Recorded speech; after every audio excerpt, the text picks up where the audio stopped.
GWATA TV gives you a first look at North Central Washington's business news. You'll hear from our local business, tech, and education companies as Jenny discusses hot topics and current events with some of the best innovators and pioneers in North Central Washington.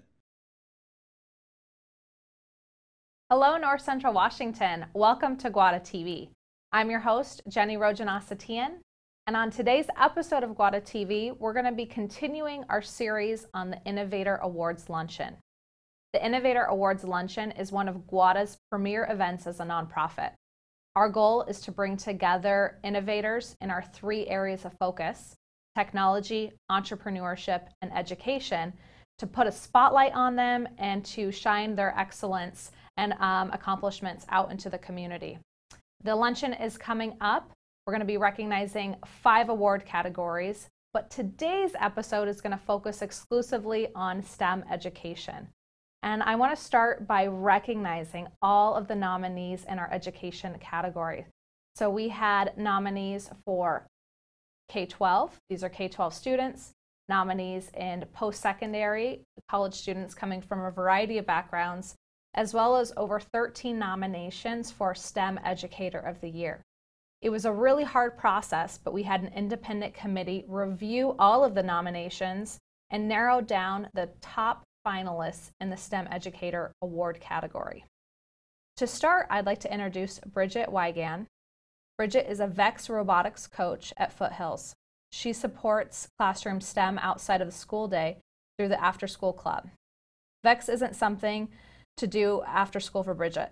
It's about mentoring youth, helping them develop leadership skills and exposing them to potential careers.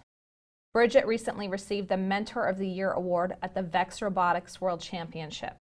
She is now the 6th VEX mentor to be introduced, or inducted, I should say, into the STEM Mentor Hall of Fame. So congratulations to Bridget for being one of our finalists. I'd also like to recognize Dale Blair. He is educator at Wenatchee High School. Dale has integrated technology into his classroom for over 26 years, even before the term STEM was coined. Dale's whole package of technology education is very innovative for a high school health science program. Just as the healthcare field has embraced technology, so has Dale in his teachings. He is a very beloved teacher at Wenatchee High School, and we're excited to celebrate him at the Innovator Awards Luncheon. And our third finalist for the STEM Educator of the Year award is Sarah Knox. Sarah Knox is the STEM librarian for the North Central Regional Library. Sarah works in the library to develop programs that encourage kids, teens, and adults in 30 cities around North Central Washington. The library's aim is to promote STEM through fun challenges and learning opportunities, from teaching coding to running bridge building tournaments.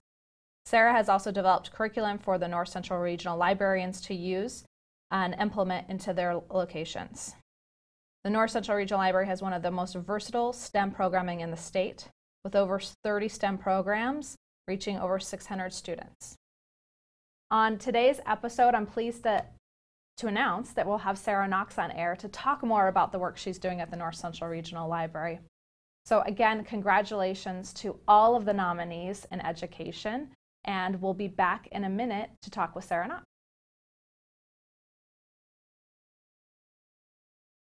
We're back on air with GWATA TV, and I'd like to introduce today's guest, Sarah Knox, STEM librarian. Hi. Thank you for having me here. Thanks for coming on air, and congratulations on your nomination for STEM Educator of the Year. We're really excited to celebrate you.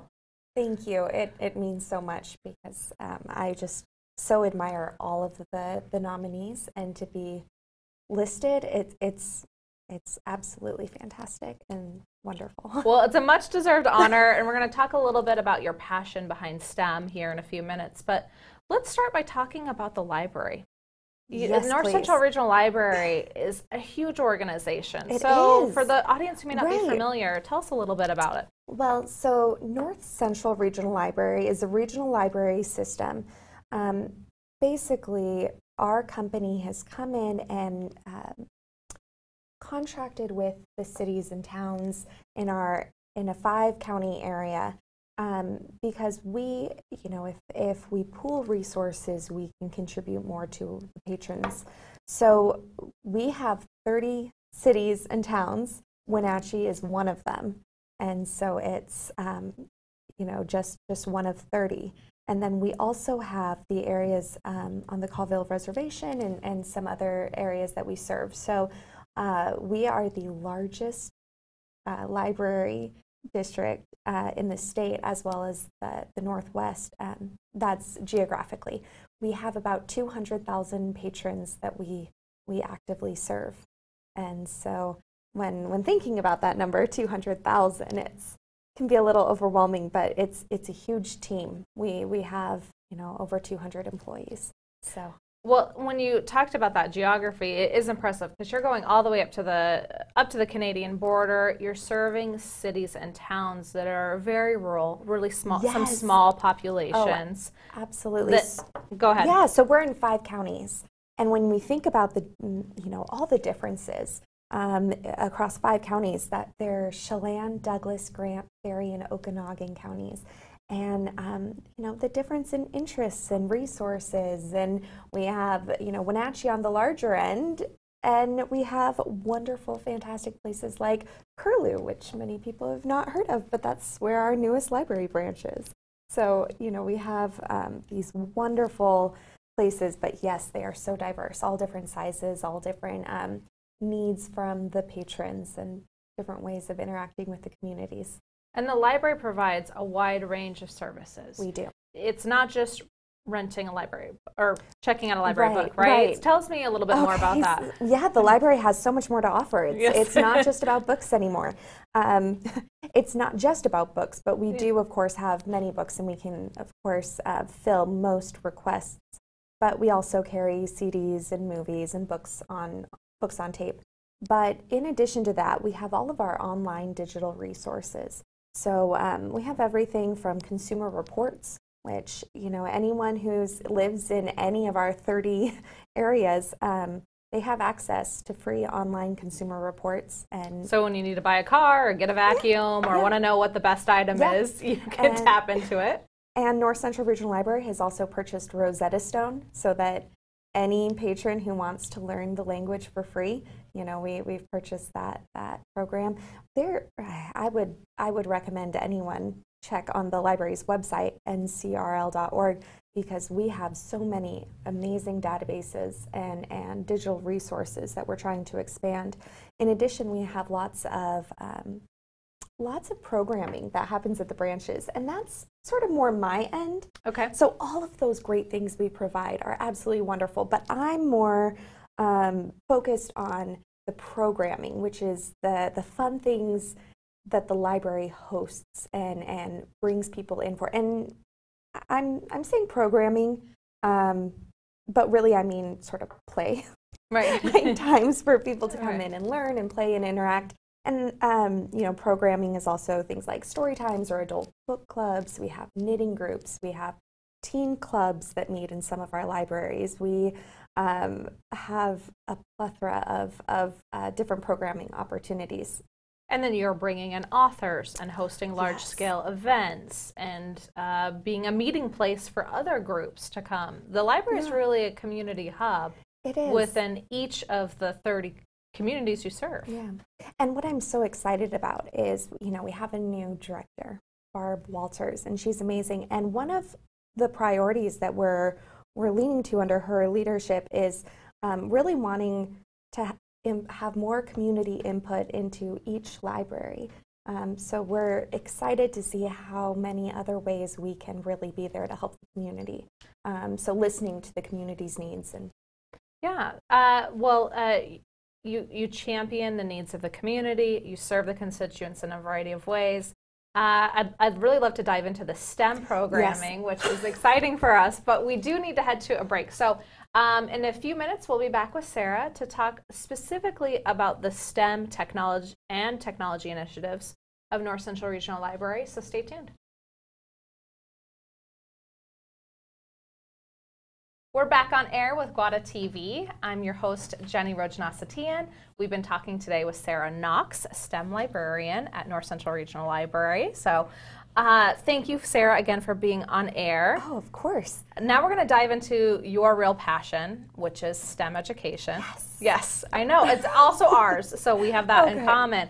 But let's set the framework for, what does STEM mean to you or for the library? Well, the basics, STEM stands for science, technology, engineering, and math. And, those are all really important, wonderful topics. But for me, it's so much more than just that acronym. It's STEM means a movement toward more exploratory learning. So, when kids are really young, they ask the best questions. They're trying to make meaning of the world around them, and I love it. Why is grass green? Why is the sky blue? Just so many questions. And they tend to lose that over time, and STEM is a way of getting back into that exploratory mindset.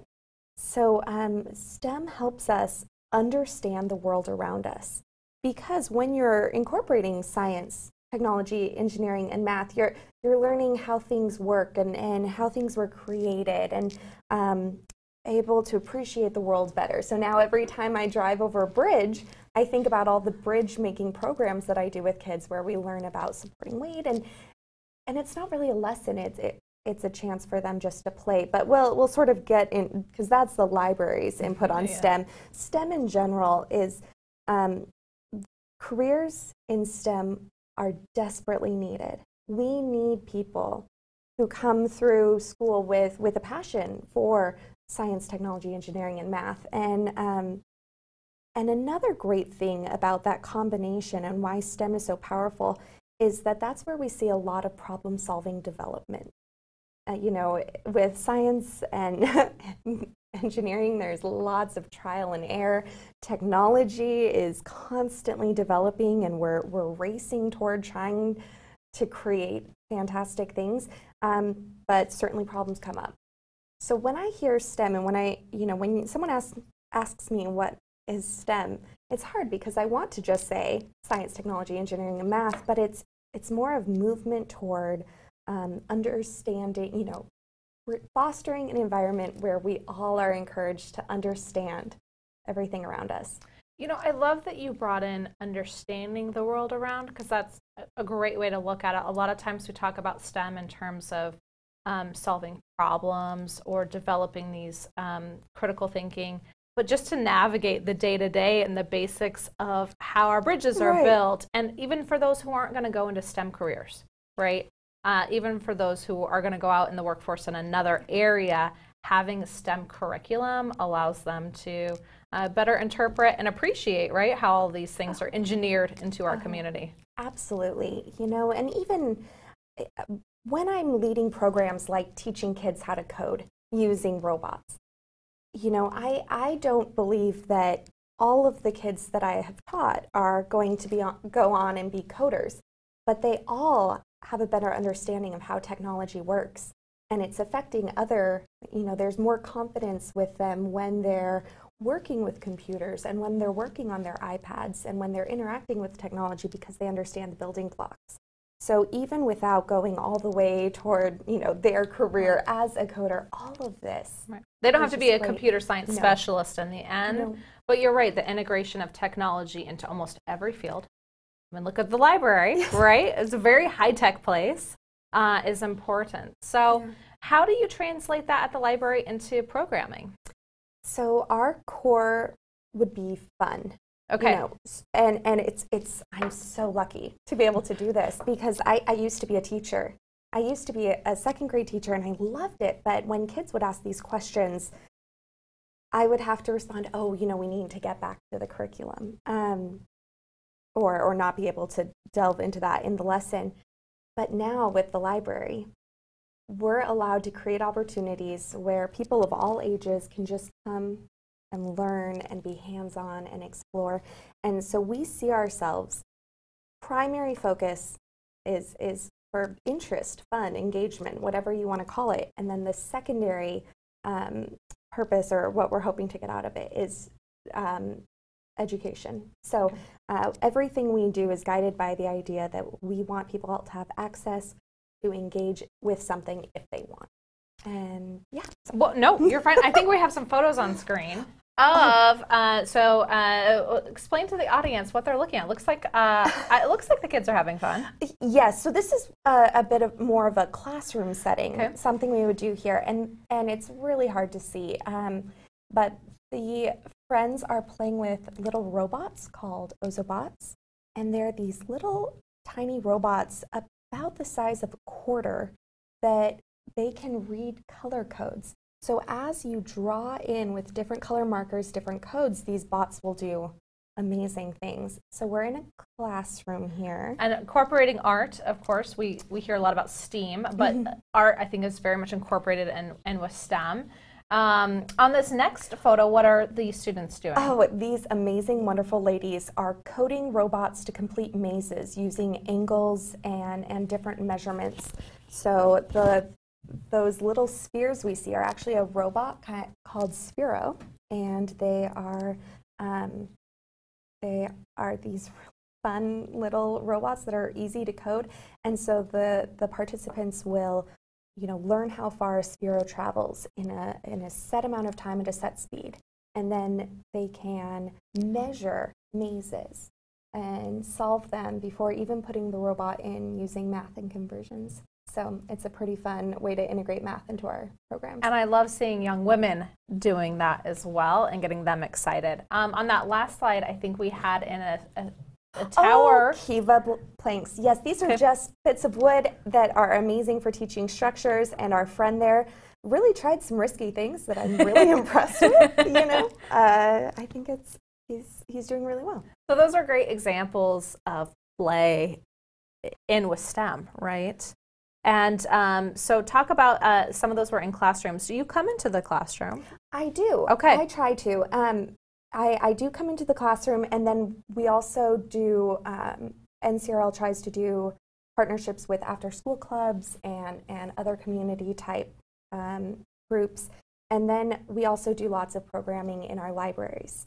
Okay. Now, I am so lucky because I'm part of a team, because with 30 cities and all of the schools and all of the classrooms, I could not. And 200,000 just patrons, right? Small number. And everyone wants to do it. Surprise, surprise. Right. Everyone loves robots, and I want everyone to be able to interact with robots. So, it's not just for kids. The pictures were all of kids. Right. But, we really want to create this opportunity for everyone. We want patrons from ages 2 to 100 to be able to learn and participate in the new resources we're offering. But so yes, the kids are having fun, and we try and have opportunities like that at our branch as well as in the schools. But and you also have some 3D printing. I know that's been a big program, and that's something that also gets parents and kids working together, right? I think you foster a lot of programs that are about bringing community together, whether that's parents with their kids, community with industry. So a lot of programs people can tap into. Certainly. Between 3D printing, Photoshop, making stop motion movies, learning how to fly drones, and all of our engineering challenges and technology opportunities, we really do have quite a few fun things to come in and learn, and we're excited because we're exploring how to bring virtual reality into our libraries. Cool. I know 2019 is when we're hoping to develop a plan, and so that way anyone could come in and I can help them get logged sort of into the headset, and then they could be exploring the Louvre. They could be hiking Mount Everest while they're in the library. I will be first in line to come try that out. And I think one of the really neat things about the technology access at North Central Regional Library is that these are free services people can tap into. So you're breaking down some financial barriers. I mean, getting a 3D printer is an expensive item, not very accessible for a lot of families to buy their own 3D printer and play and learn how to build, so they can tap into the resources at the library. Same thing with something like virtual reality. So it really brings it, makes it accessible to all members of the community. Thank you for saying that, because that's exactly what we want to try and do. We want to be an equalizer in our communities in order to help provide equal learning opportunities for all people, and especially all kids. They're learning wonderful things in schools, and they have access to many of these. But we see the divide when kids go home, especially over the summer, you know, and longer breaks, seeing what they're engaged with. And so anytime we're able to offer opportunities in the library that sort of help bridge that academic divide, we are really thrilled. Yeah, especially in tech. It's a huge component. So, well, thank you, Sarah, for all the work that you are doing at North Central Regional Library. Congratulations on your nomination, and again, and a finalist for the Innovator Awards Luncheon. If someone is watching today's episode and they want to tap in with your programs or get involved, what's the best method to go? I think the best way for anyone watching, because we are so spread out, is for them to contact their local library. Awesome. And see what they STEM need. opportunities. Yeah. So you could go on your local branch's website and see what upcoming STEM things they offer, or even just talking to their librarian and saying, you know, when's your next STEM thing? Can we get more? I heard this blonde lady, talking about some of these fun things. Right. But yeah, we're bringing different opportunities, and anyone in Wenatchee, they are welcome to come and meet me at Wenatchee Public Library. Perfect. Yeah. Well, thank you for being on air, joining us on GWATA TV. We're going to head out to a commercial break before we wrap up, so stay tuned. Thanks for joining us on GWATA TV today and learning more about the Innovator Awards Luncheon, as well as our STEM Educator of the Year finalists. You can find out all the details about the Innovator Awards Luncheon on the GWATA website. It's www.gwata.org. Learn more about not only the STEM Educator of the Year, but our nominations in both business, technology, and our student category. GWATA would like to recognize the presenting sponsors of the 18th Annual Innovator Awards Luncheon. They include People's Bank, Stemilk Growers, GWATA, and Microsoft. Thanks for joining us on GWATA TV, and we look forward to seeing you soon. Since 1999, GWATA has served as North Central Washington's Tech Alliance. As a 501c3, our mission is to bring people and technology resources together to create a thriving community. Through our work, we aim to inspire, engage, and connect.